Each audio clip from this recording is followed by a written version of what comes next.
everyone. I'm Juleen Rodakowski from the University of Pittsburgh, and I'm excited to be here today to talk to you about some of my work that examines community-based older adults and seeking interventions that can support them to stay in the home for as long as possible. And so I'm going to tell you about my path, which is one path for a story for intervention, development, and testing.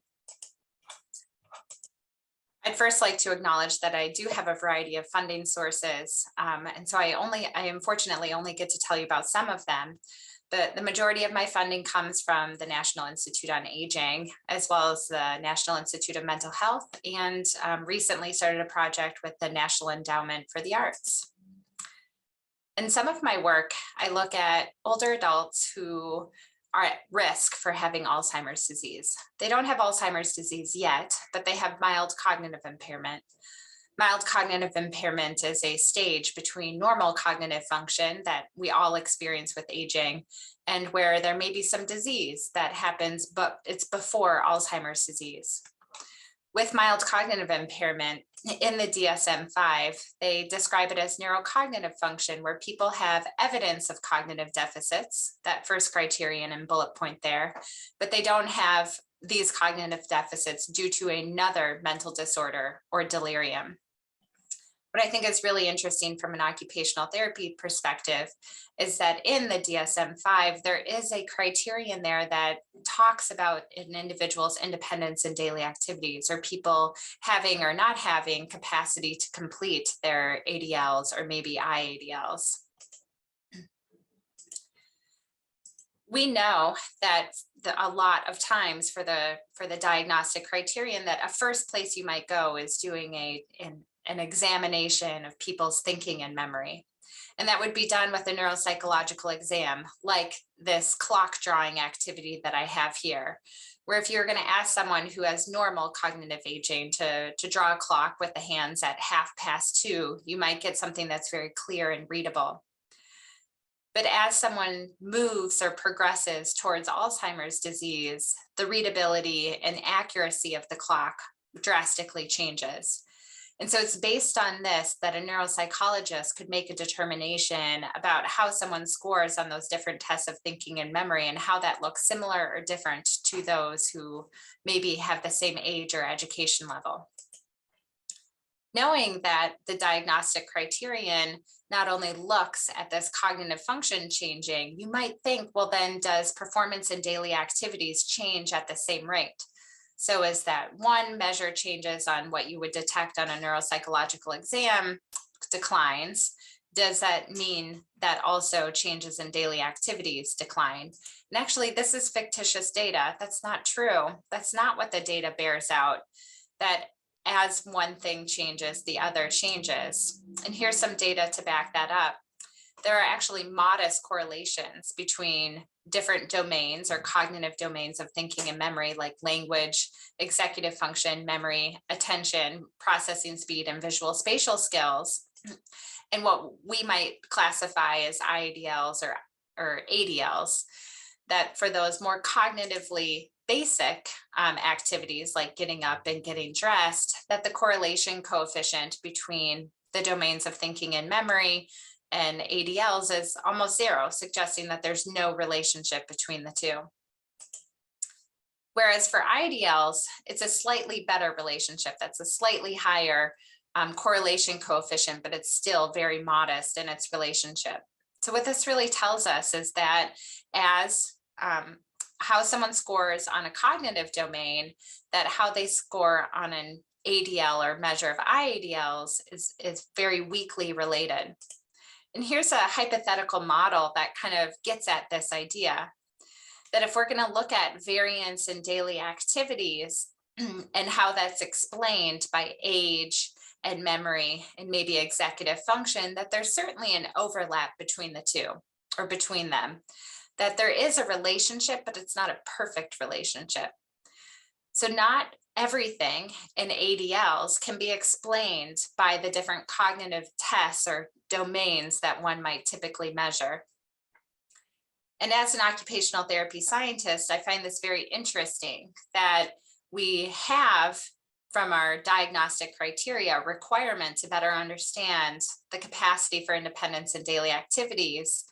But the data and how that looks, that there's a very weak relationship between the two.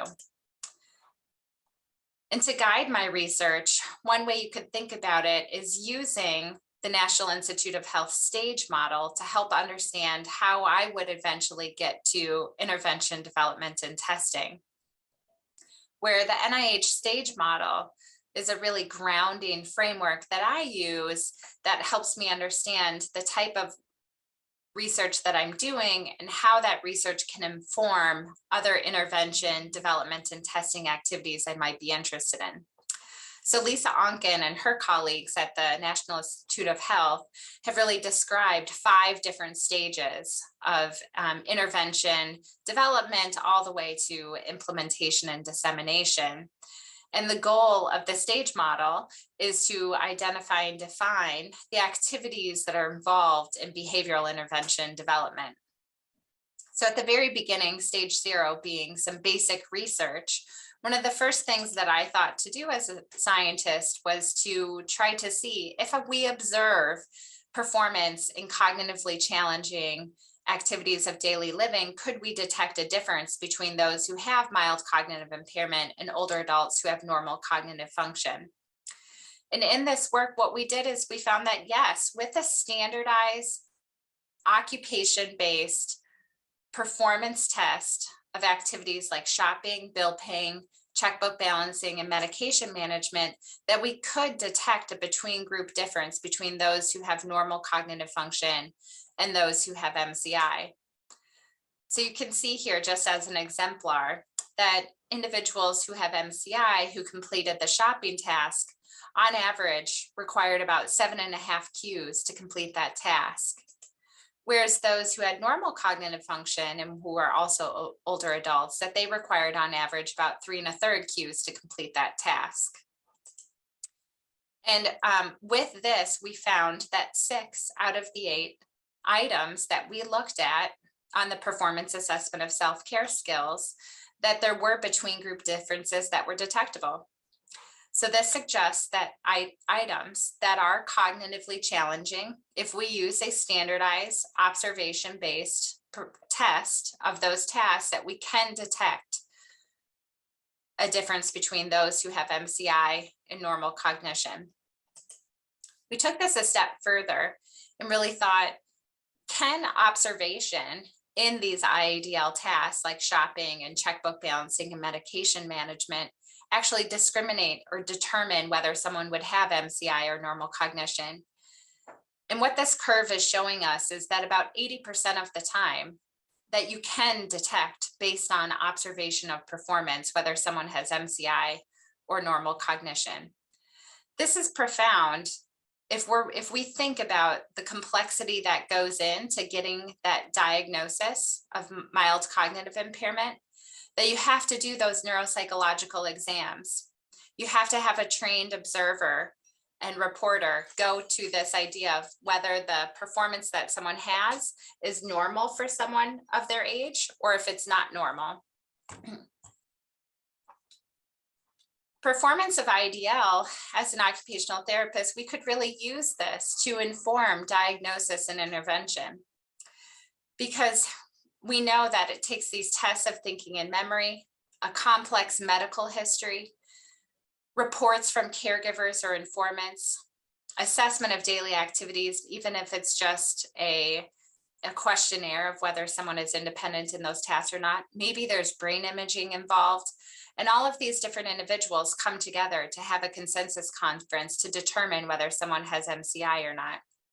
And what we learned is that looking at cognitively challenging tasks, that we can get a pretty good idea of whether someone has MCI or not. For me, as someone who's interested in intervention, I really wanted to use this to think, could we support people in their daily activities? So we know, based on our work, that those who have MCI do have deficits in how they perform those tasks. So is there a way in which we could maybe slow the functional decline, even though someone might be at risk for having a neurodegenerative disease? strategy training is one of those interventions that we've looked at to try to enhance participation in daily activities for older adults who have mild cognitive impairment. There are a variety of active ingredients or core principles that are related to strategy training, and those are here on the slide, being self-selected goals, an evaluation of how they do their daily activities and what they want to add, using a global strategy that no matter what the goal is that they select, that they create a clear plan, that they try that, and that they actually check in with their plan and try and adjust it. But once they find strategies that are helpful for them in completing the daily activities that they want to do, that they would then generalize those strategies to other daily activities. And all of this is done with the occupational therapist using a very guided approach, that the occupational therapist is not telling someone what to do, but instead the occupational therapist is guiding the individual to develop strategies that make the most sense for them. Knowing that we had these active ingredients related to strategy training, we weren't ready to just launch into a randomized controlled trial for that. Instead, we did some other preparatory stage 1 type work related to the NIH stage model, where we tried to make sure that what we were thinking could be part of an intervention protocol aligned with the evidence by doing a review of the literature for non-pharmacological interventions for individuals who have mild cognitive impairment. We also did a trial of the intervention where we refined the intervention to see if this was something that was feasible and acceptable, and that older adults who had mild cognitive impairment were willing to do.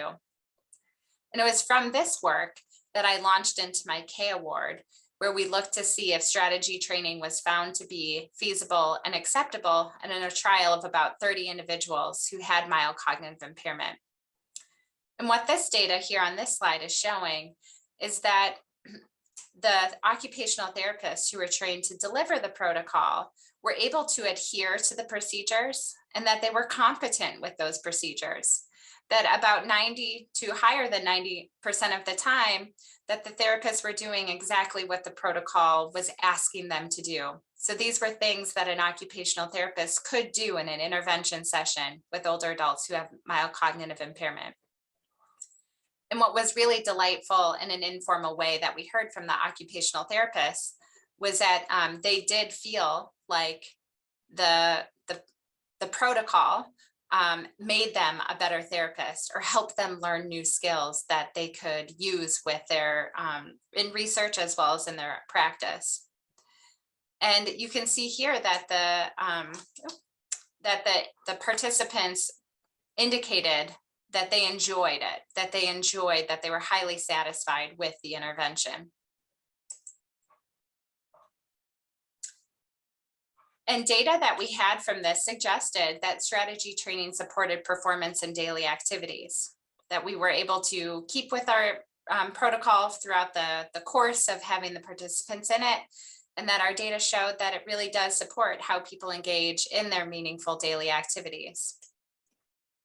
And it was all of this that we used to support a trial that we're currently conducting that's ongoing right now, where we're seeking to enroll older adults who have mild cognitive impairment in a randomized controlled trial, where they either get strategy training or enhanced usual care. And we're following people for up to a year to assess their engagement in daily activities.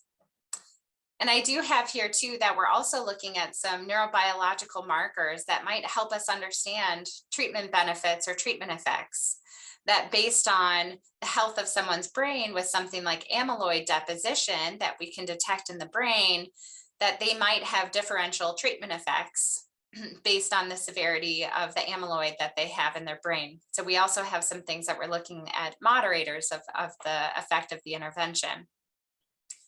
And while this is a stage 2 and trial that we're doing based on the NIH stage model, I see a lot of opportunity for how this could be used in the future. And in particular, I'm really looking forward to this idea of looking at how something like strategy training can be employed in the community or in community clinics for older adults who have cognitive impairment. And while I might be here today telling you about some of the work that I've been able to do as an occupational therapy scientist, it would be fictitious for me to say that I'm doing this at the University of Pittsburgh in isolation, that I have a large group of mentors. I have a large group of individuals who are supporting the activities that we do. And so I would really say that I lean on having a strong sense of purpose, that I think there could be value in looking at occupational therapy services for older adults who have MCI or mild cognitive impairment. And this really comes from a passion of mine and thinking about older adults and being in the community for as long as possible. But I will say that this requires a lot of patience and persistence, that things don't happen quickly and things have to happen repeatedly before you see the fruits of the labor. And so with that, I would like to acknowledge, all of the supporters that I have at the University of Pittsburgh. And, if you have any questions, you may certainly reach out to me. I would love to hear your thoughts on this work or other ways in which we could continue to leverage the value of occupational therapy for older adults who are living in the community. Thank you.